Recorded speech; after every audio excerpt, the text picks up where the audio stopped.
भारत माता की जय। वंदे वंदे गौ माता की, तुलसी माता की, गीता माता की, गंगा माता की।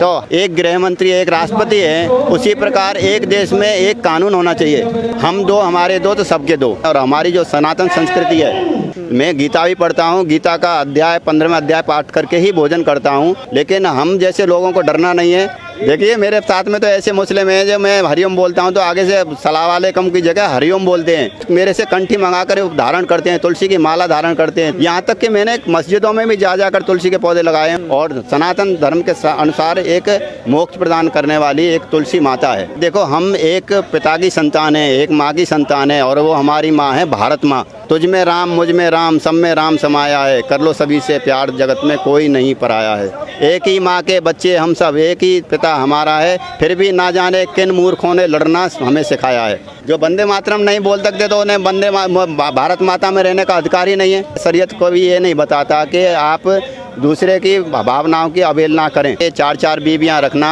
और 44-44 बच्चे पैदा करना, वो खाली ये विद्रोह फैलाने के लिए, आतंकवादी पैदा करने के लिए ही सब कुछ ये समस्याएं हैं। क्या नाम है आपका? मेरा नाम HS खान है, मैं अलीगढ़ से बिलोंग करता हूं और अपने इस राष्ट्र निर्माण के कार्य में पिछले 5 वर्षों से लगा हुआ हूं। देखिए सारी समस्याओं की जड़ है जनसंख्या, बढ़ती हुई जनसंख्या। और जैसे हमारे देश में एक प्रधानमंत्री हैं, एक गृह मंत्री एक राष्ट्रपति है, उसी प्रकार एक देश में एक कानून होना चाहिए। जैसे कि हम दो हमारे दो तो सबके दो, ऐसे सबके दो होने चाहिए। तो ये जो देश की समस्या है वो बहुत काफ़ी हद तक सही और सरल हो जाएगी। जैसे कि अपने कई मैं मुस्लिम भाइयों से मिलता हूँ तो वो कहते हैं भाई बच्चे तो खुदा की देन है, खुदा की नेमत है, एकदम औलाद बढ़ाते चले जाओगे तो इनका भरण पोषण रक्षण करने के लिए ज़रूरी है ना।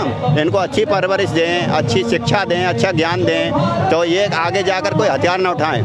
तो हम नियंत्रण में रहकर तो हमारे दो हम दो हमारे दो तो सबके दो होने चाहिए। मैं एक आपसे बात पूछना चाहता हूँ। आप मुस्लिम समाज से आते हैं, अलीगढ़ से हैं, आपने गले में कंठी पहनी हुई है, इनका राज क्या है? देखिए इनका राज ये है, जो हमारे ये जैसे रुद्राक्ष है, तुलसी है, तुलसी को हिंदू धर्म में माता माना जाता है। ये क्या है, हमको पूरी ऊर्जा देती है, ऑक्सीजन देती है विज्ञान के हिसाब से।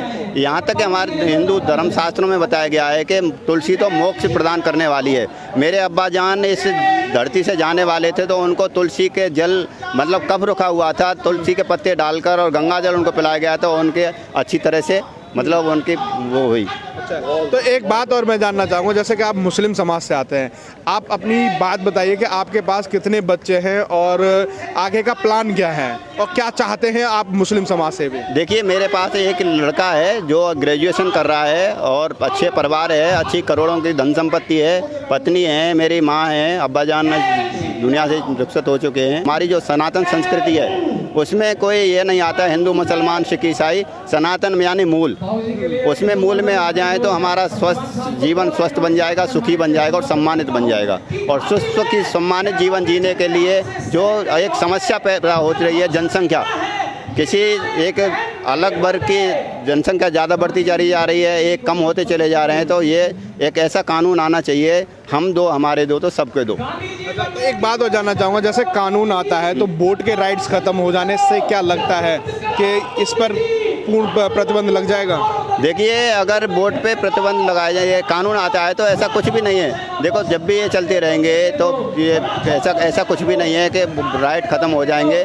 2 बच्चे होंगे तो उनको पूरा अधिकार मिलेगा और उनका जीवन भी अच्छा बनेगा, स्वस्थ बनेगा, सुखी बनेगा, सम्मानित बनेगा। जैसे कि आपकी जो सोच है, आप तुलसी पहनते हैं।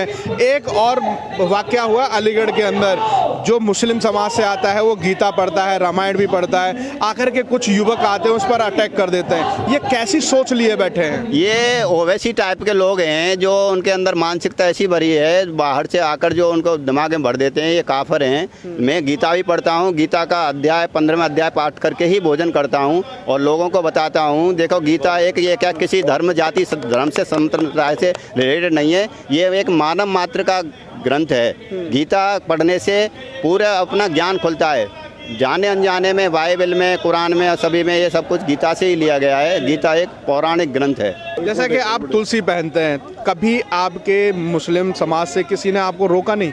देखिए मेरे साथ में तो ऐसे मुस्लिम हैं जो मैं हरिओम बोलता हूं तो आगे से सलाम वालेकुम की जगह हरिओम बोलते हैं। और तुलसी की जब उनको महिमा बताई तो तुलसी की कुछ मेरे से कंठी मंगा कर धारण करते हैं, तुलसी की माला धारण करते हैं, तुलसी का अर्क लगाते हैं, तुलसी का पौधा अपने घरों में लगाया है। यहाँ तक कि मैंने मस्जिदों में भी जा जाकर तुलसी के पौधे लगाए हैं, उनके फ़ायदे बताए हैं तो उनका लाभ लेते हैं। तुलसी एक बाउंडर ड्रग्स, एक अद्भुत औषधि है और सनातन धर्म के अनुसार एक मोक्ष प्रदान करने वाली एक तुलसी माता है।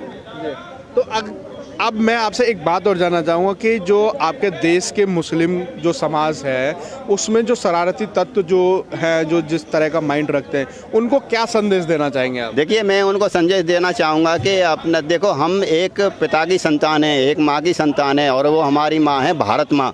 हम भारत माता में रहते हैं, भारत माता पर रहते हैं तो भारत माता के अनुसार ही रहें। और जो बाहर के लोग आकर उनको बलगर आते हैं कि ये हिंदू काफर हैं या अलग काफर हैं या ये से हैं वैसे हैं, उनकी बातों में नहीं आना चाहिए। सभी मुस्लिम भाइयों से मैं कहना चाहूँगा कि आप ईमान पर चलो, जो हमें राह सल्लल्लाहु अलैहि वसल्लम ने सिखाई है उस पर चलें, उसके अनुसार अपने ईमान पर चलें। हमारे द्वारा किसी का अहित ना हो जाए, हमारे द्वारा किसी को परेशानी ना हो जाए। जो इस्लाम में आती हैं उन पर चलेंगे तो हम आपस में सब भाई भाई हैं। तुझ में राम मुझ में राम सब में राम समाया है, कर लो सभी से प्यार जगत में कोई नहीं पराया है। एक ही माँ के बच्चे हम सब, एक ही पिता हमारा है, फिर भी ना जाने किन मूर्खों ने लड़ना हमें सिखाया है। तो मैं तो यही चाहूँगा कि ये सब जो विद्रोह और ये विघटन होते हैं खाली न्यूरो माइंड के द्वारा होते हैं। जब न्यूरो माइंड की सोच छोड़ेंगे तो हमारा ये विकास भी होगा। ऐसा तो नहीं है कि जो आपने गाना गाया कि लड़ना किसने सिखाया है, ऐसा तो नहीं है जो ओवैसी हैं वो वंदे मातरम नहीं बोलते। जो वंदे मातरम नहीं बोल सकते तो उन्हें भारत माता में रहने का अधिकार ही नहीं है। जो अपनी माता की जय नहीं बोल सकते वो कहाँ से आ गए? उनको पूछो उनका पिता कौन है। जो अपनी माँ की जय नहीं बोल सकते तो आप उनको पूछने का ये बनता है कि उनका पिता कौन है। एक सपा के सांसद हैं, लोकसभा में कहते हैं कि हमारे शरीयत के खिलाफ है वंदे मातरम बोलना। देखिए उनको ये ऐसा ब्रेन वॉश कर दिया जाता है कि उनके शरीयत के खिलाफ है। शरीयत को भी ये नहीं बताता कि आप दूसरे की भावनाओं की अवहेलना करें, आप किसी को कष्ट दें, आप किसी को दुख दें। और हमारे सभी का अधिकार बनता है कि जब भारत में रहते हैं तो भारत माँ की जय बोलें। वंदे मातरम भी भारत माता का ही दूसरा नाम है। तो मैं तो गर्व से बोलता हूँ और उनसे कहता हूँ आप भी सभी गर्व से बोलें, भारत माता की जय, वंदे वंदे, गौ माता की, तुलसी माता की, गीता माता की, गंगा माता की। तो अब ये जो हमारे चल रहा है इसमें हम दो हमारे दो तो सबके दो, ऐसा कानून पास